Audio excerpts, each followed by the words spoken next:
Lu nanyanya apa sih lu? Tadi apa yang diobrolin sampai bisik-bisik? Mesti tanya sama Pak Anies dong. Ini urusan beda. Nanti sama Pak Anies punya urusan, tunggu bulan depan tanggal main. Oh, ditanyain bisikinnya apa?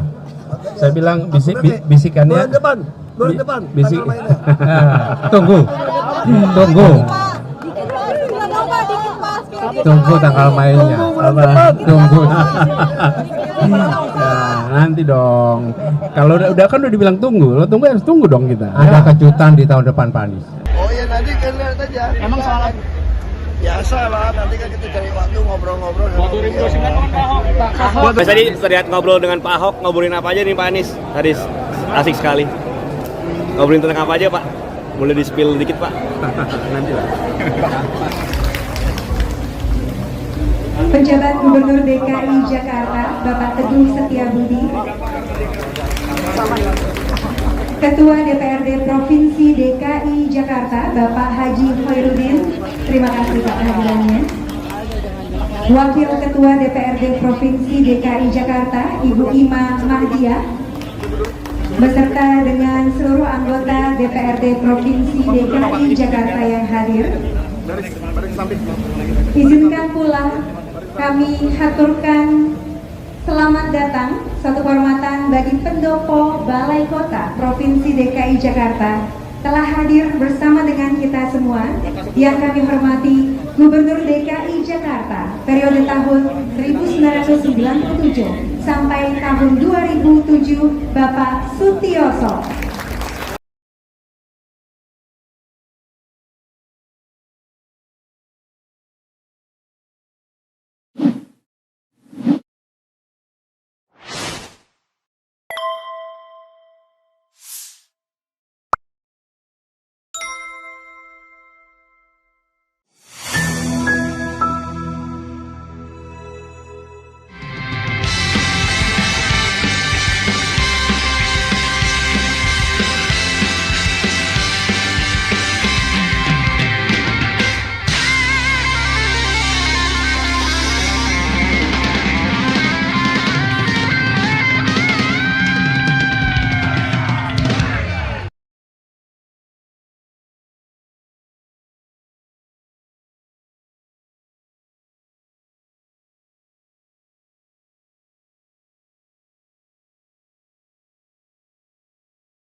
Maupun dari Ahokers membuat saya begitu terharunya sehingga saya memberanikan diri untuk menjadi bagian dari silaturahmi ini. Silaturahmi ini sebenarnya menyambut juga hasil dari ajang sana dari Mas Pram ke Mas Anies ya, Abah Anies gitu ya. Jadi kita ingin menunjukkan kepada publik Jakarta bahwa antara anak Abah dan Ahokers sudah menyatu. Lubang buaya. Jadi ini yang membahagiakan dan membuat saya terharu terserang, sehingga acara ini walaupun diselenggarakan dengan cuma telepon-teleponan kali Bang ya. Jadi kita ini telepon-teleponan aja bertiga. Gimana ya kalau kita menyambut momen yang cukup cukup menggembirakan dari pertemuan Mas Pram dengan Mas Anies ya. di mana mereka bertemu dengan, kalau lihat foto-fotonya begitu ceria, begitu lepas, begitu seperti kawan lama yang bertemu kembali. Nah, hari ini juga kita disatukan dalam satu tujuan, yaitu menjadikan Jakarta lebih baik. Dan kita percaya bahwa hanya Mas Pram dan Bang Dul yang bisa menyelenggarakan ini semua. Jangan lupa, Ahokers itu pernah memimpin Jakarta, Bang Ahoy ya. Mas Anies juga pernah memimpin Jakarta. Dua kekuatan ini akan menjadi kekuatan tambahan bagi Mas Pram dan Bang Dul untuk menjayakan Jakarta. Bravo! Sekali lagi terima kasih nih atas kehadiran kawan-kawan semua. Saya lupa memperkenalkan, tapi ini ada Bang Kris, ada duo Ahi, dua-duanya dipanggil Ahi ya. Yang kemudian sini ada Bang Laude, ada Bang Iwan Tarigan. Iwan Tarigan itu juru bicaranya Anies. Terakhir Kak siapa Kak? Pak Eka. Jadi ini benar-benar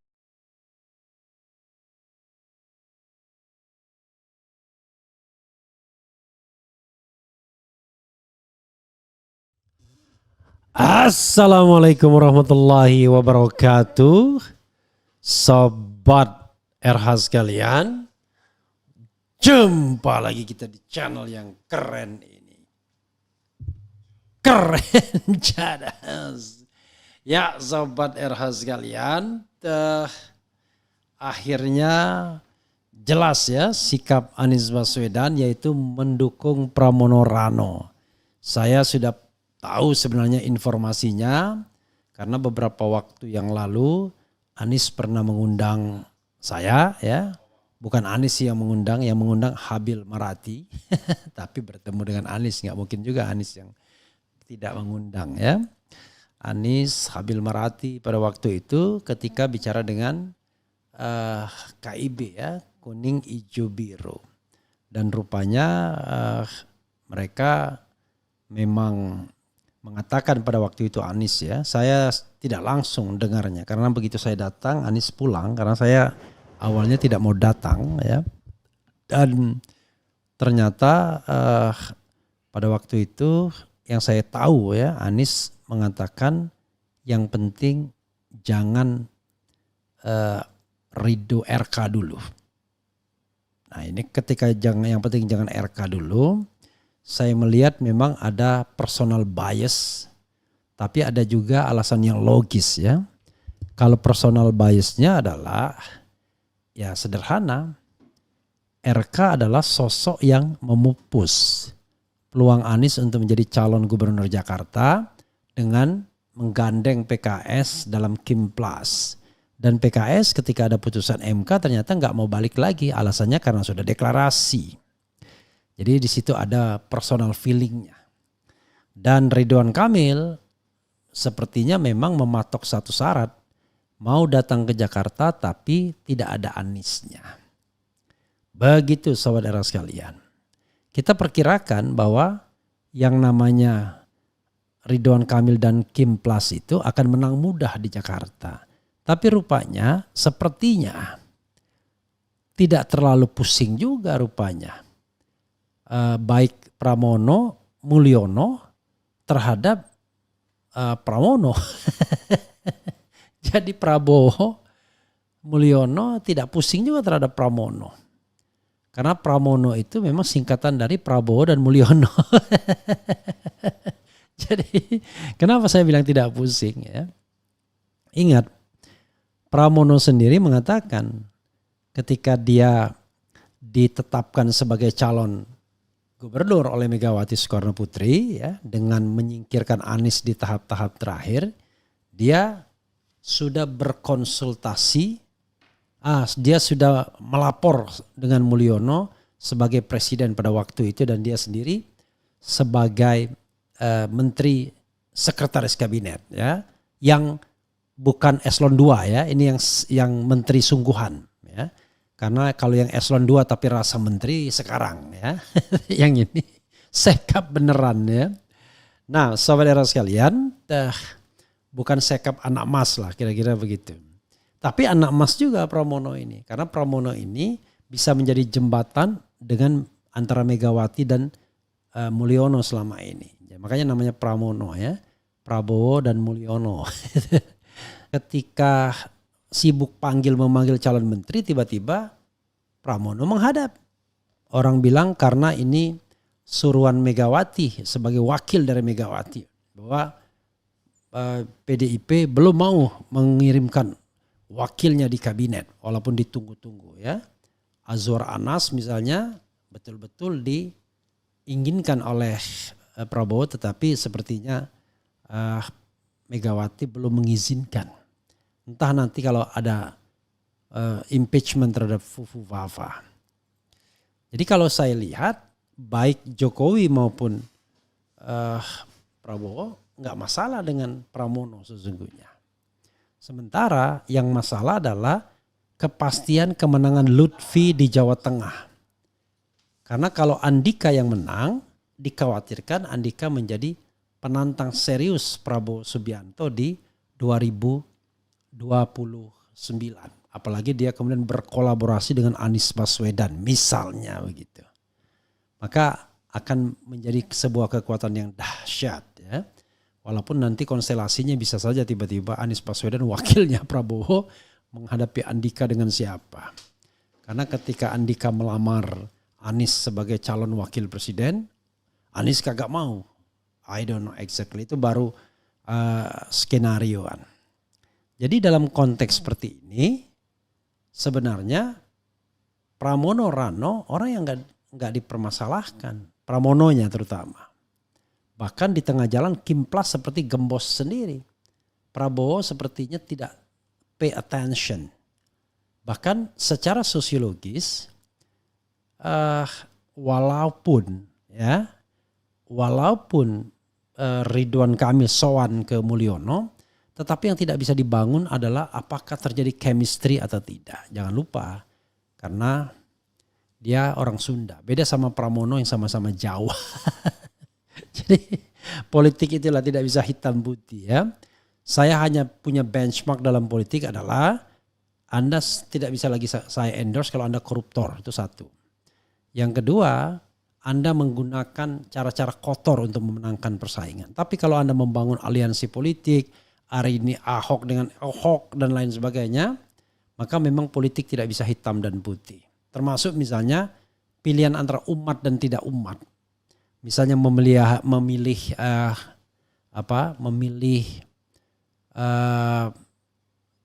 rakus misalnya itu adalah untuk kepentingan umat. Sebaliknya kalau memilih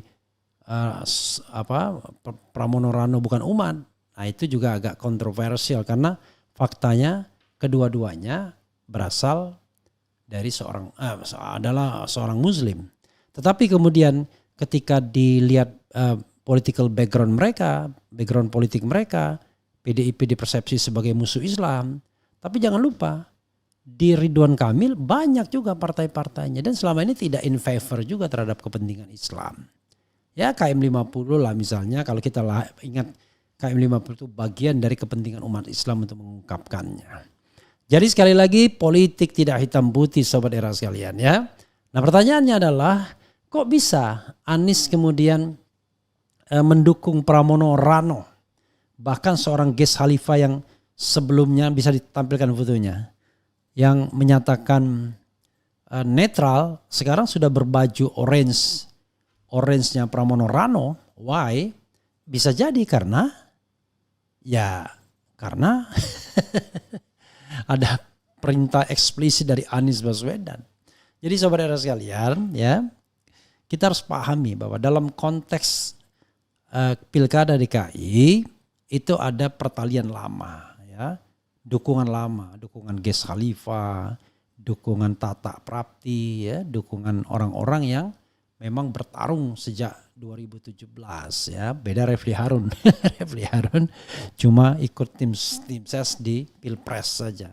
Di Pilgub tidak ya, karena agak problematik. Itu ada Iwan Tarigan, ada Sahrin Hamid yang sehari-hari sekarang menemani Anies Baswedan termasuk menerima calon gubernur kemarin ya. Jadi kalau saya lihat misalnya di Jawa Barat Anies mau bertemu dengan pasangan Saiku misalnya, maka garis politik Anies yang bisa dilihat adalah dia melawan oligarki politik, melawan kartel politik. Nah itu bagus juga sih sebenarnya. Ya, kartel politik di Jawa Barat pasangan Deddy Mulyadi yang dibantu Kim Plus. Kartel politik di Jakarta pasangan nomor urut 1 yaitu Ridho ya, Ridwan Kamil dan Suswono. Jadi itulah, jadi pilihannya adalah melawan establishment, melawan logika yang sama tentu tidak bisa diambil oleh kelompok 212, Gnpf Ulama dan lain sebagainya yang pasti jauh melihat Pramono Rano sebagai tantangan umat Islam ketimbang misalnya melihat pasangan Ridho ya, Ridwan Kamil Suswono. Memang politik itu sekali lagi tidak bisa hanya hitam putih melihatnya. Saya setuju kita pro mereka yang memperjuangkan kepentingan umat Islam, tapi kepentingan umat Islam seperti apa yang diperjuangkan secara eksplisit? Apakah tidak bisa dititipkan ke Pramono Rano misalnya kalau seandainya seperti itu, atau Pramono Rano pasti akan against dengan umat Islam? Saya kira enggak juga ya. Tetapi yang jelas memang kalau mereka berkuasa ya tetap mereka akan di bawah naungan Megawati. Ya itulah plus dan minusnya politik. Nobody perfect. Tetapi kalau kita bicara tentang satu prinsip dalam pemilu yang namanya fair election, ya, nominasi Pram Rano jauh lebih fair ketimbang nominasi Ridwan Kamil Suswono yang membentuk kartel politik. Jadi ada hitung-hitungannya Sobat Era sekalian ya. Saya tidak bisa melihatnya hitam dan putih. Kecuali nominasinya mulus, mewakili kepentingan umat, tetapi juga fair dari sisi pemilu. Nah itu baru hebat, baru baik. Sebagai contoh misalnya, kalau ditanyakan bagaimana dengan Jawa Barat. Jawa Barat saya lebih cenderung untuk misalnya mengenforce atau memberikan endorsement terhadap Ahmad Saiku. Walaupun kita tahu Ahmad Saiku adalah presiden PKS misalnya. Jadi begitulah politik itu ya. Tapi di Jakarta saya lebih cenderung untuk mengatakan tidak kepada Ridwan Kamil Suswono karena hasil dari kartel politik. Jadi saya tidak melihat individu-individunya. I have no problem with misalnya Ridwan Kamil dengan Suswono, dengan Pramono Rano dan lain sebagainya. Tapi persoalan kita adalah nilai-nilai konstitusi, nilai-nilai election, nilai-nilai pemilu yang jujur dan adil. Nah, siapa yang sesungguhnya berasal dari proses pemilu yang lebih jujur dan lebih adil, bukan absolut. Maka saya mengatakan dalam konteks Jakarta, Pramono Rano jauh lebih tidak problematik dalam konteks nominasi yang jujur dan adil ketimbang Kim Plus yang berusaha melakukan kartel politik. Itu penilaian dari satu aspek ya. Kalau aspek lainnya ya silahkan saja ya. Saya bukan orang yang fanatik untuk melihat harus misalnya tertentu, tetapi saya melihat lebih pada apakah kita mau mempraktikkan good governance dan clean government termasuk di dalam pemilu. Tata kelola pemerintahan yang baik ya, termasuk dalam melaksanakan pemilu. Begitu saudara sekalian. Dan tentu saya tidak akan mengatakan bahwa saya bersimpati kepada Mulyono yang lempar-lempar kaos di Jawa Tengah. No sympathy from me ya.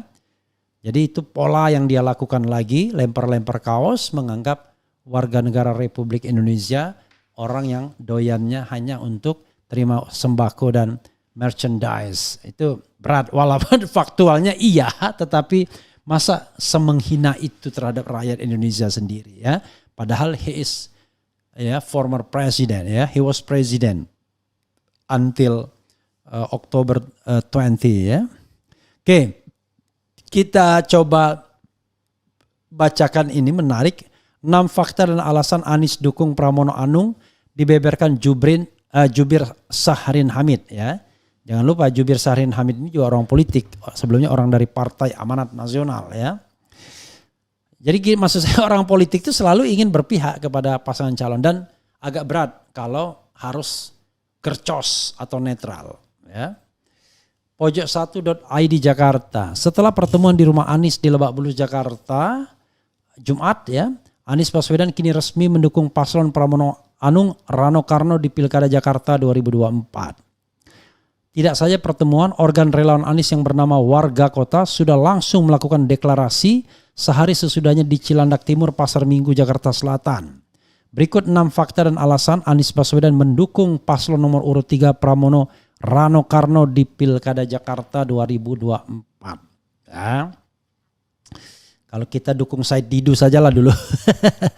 I stand with Said Didu ya. Jadi orang lebih tertarik ke sana beberapa tokoh yang kritis terhadap pemerintahan Presiden Jokowi dan juga Prabowo.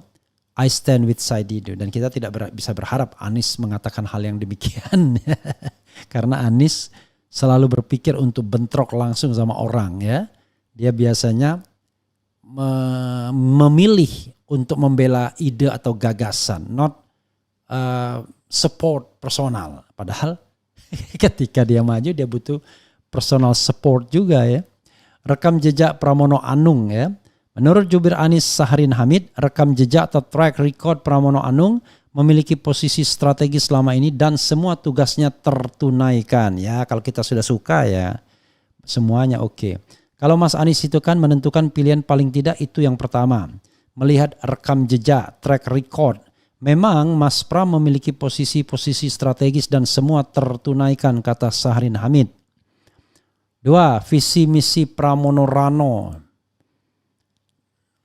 Menurut Saharin Hamid, visi misi Pramono Rano sejalan dengan visi misi Anies di masa pemerintahannya di tahun 2017-2021.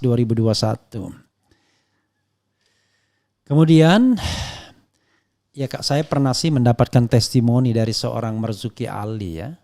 Marzuki Ali itu merasa bahwa Pramono itu yang paling bisa cocok sama dia. Padahal pada waktu itu Demokrat dan ini bisa lagi berbeda, tapi dari sisi leadership DPR dia justru dekat dengan Pramono, ada chemistry dengan Pramono Anung ya. Kata kedua bicara visi misi Pramono Rano. Kalau kita lihat janji yang disampaikan Mas Pram dan Bang Dul dalam dokumen visi dan misinya relatif melanjutkan apa yang sudah dijalankan Mas Anies pada masa pemerintahnya di 2017-2021 kemarin, ujarnya. Bukan 2021 bro, 2022 ya. Dan keselarasan ini yang menjadi hal rujukan utama kenapa Mas Anies memberikan dukungan terhadap Pramono dan Rano Karno. Diterima semua pihak. Menurut Saharin Hamid, Anies Baswedan melihat figur Pramono Anung bisa menjadi jembatan untuk menyeimbangkan seluruh komunitas besar yang ada di Jakarta. Sehingga harapan Jakarta yang damai dan bahagia ada pada sosok Pramono Rano. Kalau ini sih saya nggak menolak ya. Pramono menurut saya acceptable. Tapi nggak tahu ya dengan kelompok FPI, GNPF, ulama misalnya. Tapi intinya dia sendiri tidak memiliki persoalan secara pribadi seperti Ahok misalnya. Memang the lag pointnya dia berasal dari partai PDIP yang kata Habib Rizik partai kebo partai kebo apa gitu, kebo merah ya. Oke, kami ingin memastikan bahwa Mas Pram dan Bang Dul harus menang dalam relawan Anies deklarasi. 4 ya, relawan Anies bernama Warga Kota resmi mendeklarasikan dukungan untuk Pramono Rano Karno pada Sabtu sore di markas mereka di Cilandak Timur, Pasar Minggu, Jakarta Selatan. Nah, masih ada ya. Kami ingin memastikan bahwa Mas Pram dan Bang Dul harus menang dalam satu putaran, ujar Saharin Hamid di markas komando Warga Kota. Oh, sudah ke sana juga Saharin Hamid rupanya. 5. Pertemuan di rumah Anies. Saharin Hamid memastikan Anies Baswedan telah memberikan dukungan kepada Pramono Rano Karno sejak pertemuan Pramono Rano dengan Anies yang digelar di kediaman Anies di Lebak Bulus ya, Jumat pagi. Mas Anies sudah jelas bahwa memberikan dukungan dan doa, kata Saharin lagi. 6. Memajang foto Anies. Dalam akun Instagram Pramono @Pramono Anung W, Pramono Anung memajang foto pertemuannya dengan Anies Baswedan di rumah Anies. Begitu juga Rano Karno memajang foto pertemuan di rumah Anies ini. Sebaliknya Anies juga memajang foto pertemuan itu di akun Instagramnya sendiri. Itu salah satu kodenya ya. Kodenya adalah pasang memasang ya. Ya, saudara sekalian, itu ya yang bisa dijadikan, dan ternyata benar. Pada pertemuan pertama yang dibantah Anies itu pada waktu itu Anies masih membantah pastinya. Tetapi memang akhirnya nanti kita bisa lagi spill lagi tuh yang namanya Anies memang rupanya memang akhirnya mendukung Pramono Rano. Ya, he is a politician. Jadi mau diapakan lagi ya? Orang yang walaupun dia tidak berpartai, he is really politician. Karena itu politician itu biasanya ya tidak bicara hitam dan putih, tetapi mana yang lebih mungkin, mana yang lebih baik, mana yang lebih punya peluang dan lain sebagainya. Artinya selalu in comparative perspective ya. Tapi kalau misalnya the only stand hanya soal morality ya barangkali gercos atau tidak mencoblos menjadi pilihan. Tapi persoalannya adalah gercos dan golput itu tidak didukung oleh putusan Mahkamah Konstitusi pertama, dan kedua Anies sendiri rupanya mengarahkan kapal entah masih besar atau tidak, kapal besarnya ke Pramono Rano. Dan ternyata agak besar peluang Pramono Rano sekarang. Kenapa begitu? Hasil dari survei menempatkan Pramono Rano sekarang ranking 1. Jadi menarik itu ya. Jadi menarik gitu. Saya melakukan pembahasan ini biar agak panjang sedikit. Jadi dia di ranking 1 sekarang. Coba kita lihat ya. Pramono Rano ini ya. Survei terbaru Pilkada Jakarta, Pramono Anung Dol Salib RK Suswono. Coba kita lihat nih. Siapa yang melakukan survei ini? Lembaga survei SMRC ya, Saiful Mujani Research and Consulting mengeluarkan survei elektabilitas jelang Pilkada Jakarta 2024 dengan hasil paslon Pramono Rano Karno menyalip Ridwan Kamil Suswono juga Dharma Pongrekun Kunwardana. Berdasarkan keterangan SMRC pada Rabu, mengutip Detikcom, populasi survei ini adalah seluruh warga negara Indonesia di Provinsi Jakarta yang punya hak pilih dalam pemilihan umum, yaitu mereka yang sudah berumur 17 tahun atau lebih atau sudah menikah ketika survei dilakukan. Dari populasi itu dipilih secara stratified multi-stage random sampling, jumlahnya 1.210 responden. Margin of error survei dengan ukuran sampel tersebut diperkirakan sebesar 2,9%. Pada tingkat kepercayaan 95%, asumsi simple random sampling. Responden terpilih diwawancarai lewat tatap muka dan pewawancara yang telah dilatih Quality control dilakukan dengan wawancara tandem, 2 pewawancara, 50%, callback begitu wawancara selesai sebanyak 63% dari total sampel, spot check secara random sebesar 20% dari total sampel. Dalam survei SMRC ini, primary sampling unit PSU adalah RT bukan kelurahan. Menurut SMRC tujuannya untuk mendapatkan variasi lebih baik dan diharapkan meningkatkan representasi populasi secara lebih baik pula. SMRC melakukan survei pada 31 Oktober 9 November 2024. Berikut survei elektabilitas. Ridwan Kamil Suswono 39,1%, Dharma Pongrekun Kunwardana 5,1%, Pramono Anung Rano Karno 46%. Ya. Margin of error 2,9. Kalau kita gabungkan 5,8, tapi jarak ini sudah 7%-an ya. Tipis-tipis saja dan belum satu putaran ya kalau memang angka ini. Tapi perlu juga ada catatan karena pelakunya adalah SMRC yang cenderung sekarang kritis pada pemerintahan Presiden Jokowi dan cenderung pro kepada sekarang pro kepada 03 dulunya Ganjar Pranowo ya. Tetapi sekali lagi tentu saya tidak ingin meng-underestimate hasil ini, tapi ini merupakan sebuah pukulan telak bagi Kim Plus yang kelihatan sudah tidak serius lagi mendukung Ridwan Kamil Suswono. Padahal awal-awal diperkirakan bakal menang mudah. Ya itulah sebabnya kalau kita tidak menyiapkan mental untuk bertanding secara baik. Tetapi ini juga masuk jebakan, masuk trap menurut saya. Kenapa masuk trap atau masuk jebakan? Prabowo ya sepertinya tidak terlalu peduli apakah di Jakarta bakal menang atau tidak. Yang paling penting yang dia pastikan di Jawa Barat menang. Nah Jawa Barat itu Deddy Mulyadi orangnya dia. Kader Gerindra sekarang. Jawa Barat mata pilih tertinggi. Dan yang kedua adalah kalau Ridwan Kamil, ya Ridwan Kamil Golkar for the time being.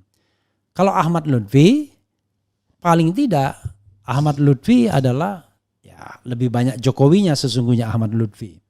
Ya, tetapi jadi begini, sepertinya ya kepentingan utama Gerindra adalah menguasai Jawa Barat karena itu adalah basisnya. Nggak boleh kalah Gerindra di Jawa Barat. Karena itu Ridwan Kamil yang paling populer di Jawa Barat diambil. Di Jakarta dia nggak diterima.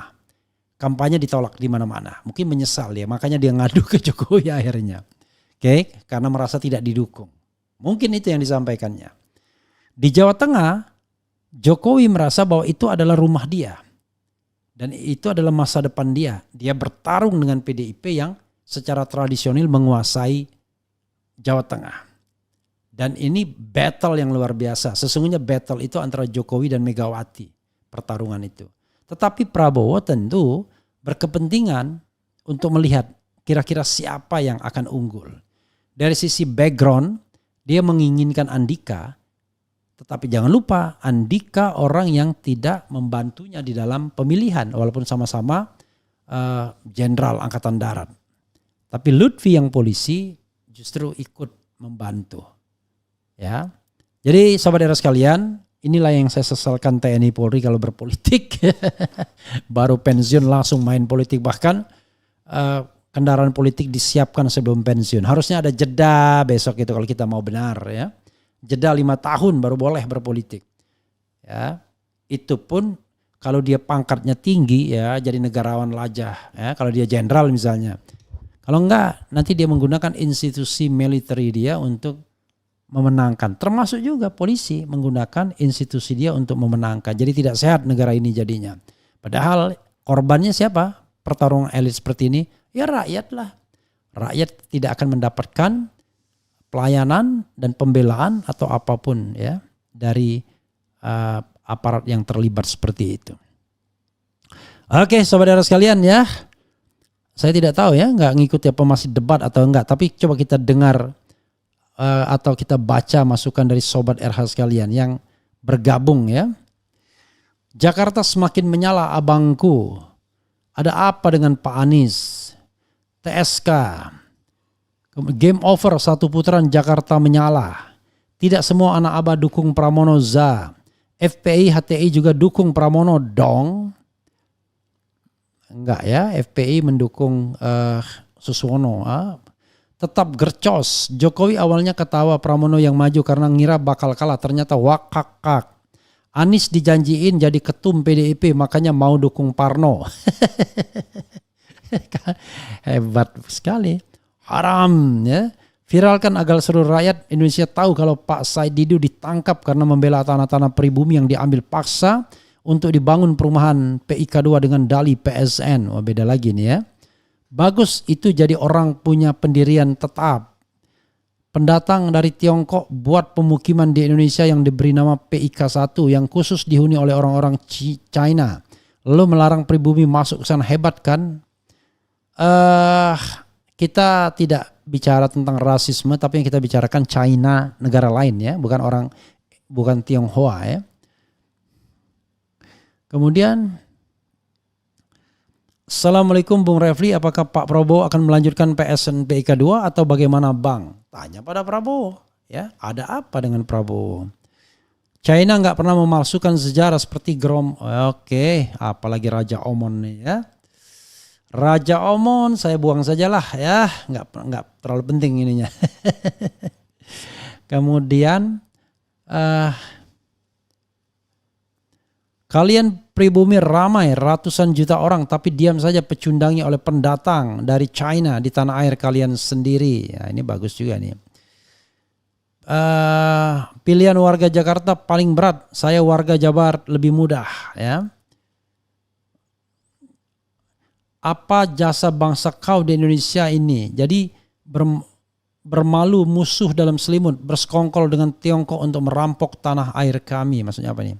Salam perubahan, ini baru mantap. Anak Abah bersatu dengan Ahoker lawan boneka Mulyono. Ya, tapi apakah benar mereka boneka Mulyono? Apakah benar Pramono bukan boneka? I don't know exactly ya. Politik ini semakin menarik kalau kita kemudian mau stay away sedikit, menjaga jarak. Jadi cukuplah saya tetap menjadi pengamat ya. Sementara urusan dukung-mendukung, biarlah mereka yang memang punya nyali berpolitik. Kalau saya barangkali cuma punya nyali menentang pemerintah saja. Terutama kezaliman, ketidakbenaran dan ketidakadilan ya. Kalau untuk dukung-mendukung nyalinya kurang kuat. Tapi lebih baik bela side dulu lah, kira-kira begitu. Ya, saudara sekalian, itu saja ya. Tidak ada yang benar dan salah dalam politik. Tidak ada yang menang, yang ada adalah menang dan kalah. Dalam posisi seperti ini, pilihan Anies itu akan dipertaruhkan. Kalau Pramono Rano menang, at least Anies akan mendapatkan akses, punya pergaulan ya. Apalagi ada partai yang juga di luar pemerintahan seperti Nasdem, PKS misalnya. Kan begitu. Jadi kita lihatlah ke depannya ya. Tapi kalau Pramono Rano kalah, wah makin berat perjuangan, makin terjal. Tapi enggak juga ya. Karena enggak juga ya, coba kita bacakan apa yang disampaikan Rocky Gerung. Menarik menurut saya yang disampaikan Rocky Gerung nih ya. Yang disampaikan Rocky Gerung ini adalah kata Rocky Gerung mencium rencana di balik dukungan Anies ke Pram Rano, hidupkan kartu pemimpin nasional. Oke, coba kita baca ya. Apa maksudnya ini? Tribunjakarta.com, pengamat politik Rocky Gerung mencium rencana politik di balik dukungan Anies Baswedan kepada paslon nomor 3 Pramono Rano Karno di Pilkada Jakarta. Menurut Rocky, Anies sedang mencoba menghidupkan kartu politiknya untuk bisa menjadi pemimpin di level nasional. Caranya adalah dengan mencoba diterima partai yang inklusif seperti PDIP. Pintu masuk tersebut dimulai dari Pramono Rano yang merupakan kader dan calon PDIP di Jakarta. Saya tetap menganggap bahwa potensi Anies menghidupkan kartunya hanya mungkin terjadi kalau ada partai yang secara inklusif memasukkan Anies ke dalam wilayah yang lebih sekuler, kata Rocky dalam program FNN. Rocky menjelaskan selama ini Anies terkesan hanya erat dengan kalangan muslim politik. Kedekatan Anies dengan PKS pada Pilkada 2017 hingga 2024 semakin menguatkan kesan itu. Anies diusung PKS, Nasdem dan PKB di Pilpres lalu dan mengalami kekalahan. Anies selama ini dikesankan hanya diasuh oleh kalangan muslim politik. Kira-kira begitu. Anies tentu tahu bahwa ya itu tidak cukup untuk jadi pemimpin nasional, kata Rocky.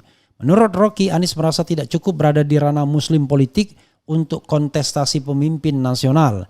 Jadi Anies memberi sinyal bahwa dia juga bisa menyelenggarakan politiknya bukan secara eksklusif tetapi secara inklusif. Dan PDIP tentu adalah partai yang lebih inklusif untuk tidak menyebut sekuler bagi Anies, jelas Rocky. Dengan pendekatan ke PDIP, Anies dianggap tengah membuka diri pada ranah politik yang lebih luas secara ideologi. Jadi kelihatannya Anies punya perencanaan baru untuk mulai masuk ke dalam wilayah yang tidak sempit itu, tidak sempit secara ideologis, kata Rocky. Ya menarik juga analisis Rocky Gerung ini ya. Karena de facto memang mereka yang memenangkan kontestasi ini, mereka yang secara ideologis itu latar belakangnya ideologi nasionalis. Lalu kalau dia terlalu nasionalis, cukup dia swing ke kanan. SBY melakukan itu, ya, dia swing ke kanan. Kemudian ada iklannya, ada sejadah panjang terbentang. Lagu Bimbo dia pakai untuk kampanye, ya. Kemudian jagalah hati kalau tidak salah, jagalah hati, jangan kau kotori. Dia pakai juga sehingga ada kesan dia adalah nasionalis religius. Kemudian yang terbelah adalah ketika ada perseteruan antara Jokowi dan Prabowo. Dua-duanya tidak berasal dari kelompok kanan sesungguhnya. Sehingga pertarungannya adalah siapa ambil ceruk nasionalis dan siapa ambil ceruk kanan. Dan ternyata dalam pertarungan tersebut yang mengambil ceruk nasionalis itu yang menang. Kemudian Prabowo melawan dua calon juga begitu. Dia tidak mengambil ceruk kanan sebagaimana pemilu 2014-2019 tapi mengambil ceruk nasionalis tetapi aneh. Nasionalisnya ya lebih ke pemilu terakhir lebih pada pemilu yang sebenarnya tingkat kecurangannya tinggi. Tetapi memang dari pilihan politiknya Prabowo mengambil ceruk kanan, ceruk nasionalis. Ganjar ceruk nasionalis. Anies dia ambil ceruk kanan tetapi cenderung nasionalis juga. Tetapi dalam persepsi dia ambil ceruk kanan. Persepsi ya, karena politik itu sometimes a matter of perception. Jadi sobat sekalian, apa yang disampaikan Rocky Gerung ini tidak negatif, ternyata positif juga ya. Mencari spektrum ideologis yang lebih lebar agar diterima, acceptance ya. Ada akseptansi sebagai pemimpin nasional, tidak berasal dari ceruk yang sempit, tapi ceruk yang lebih lebar. This is politik ya. Politik itu selalu menyajikan kemungkinan-kemungkinan, maka disebut the art of possibilities. Begitu saja sobat sekalian, ya, menarik untuk dibahas lebih lanjut. Nanti kita lihat bagaimana hasil Pilkada Jakarta dan bagaimana ke depannya. Tidak ada yang tidak mungkin, tapi sekali lagi memang politik itu the art of possibilities dan bukan soal benar dan salah, tetapi soal menang dan kalah. Wassalamualaikum warahmatullahi wabarakatuh. Keren cadas.